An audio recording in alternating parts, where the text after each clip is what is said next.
هل أتى على الإنسان حين من الدهر لم يكن شيئا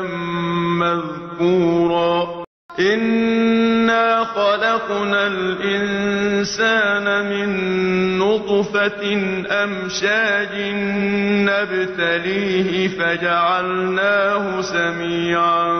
بصيرا إنا خلقنا الإنسان من نطفة أمشاج نبتليه فجعلناه سميعا بصيرا إنا هديناه السبيل إما شاكرا وإما كفورا إنا أعتدنا للكافرين سلاسل وأغلالا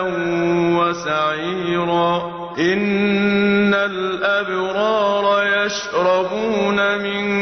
كأس كان مزاجها كافورا عينا يشرب بها عباد الله يفجرونها تفجيرا يوفون بالنذر ويخافون يوما كان شره مستطيرا ويطعمون الطعام على حبه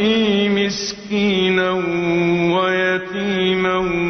وأسيرا إنما نطعمكم لوجه الله لا نريد منكم جزاء ولا شكورا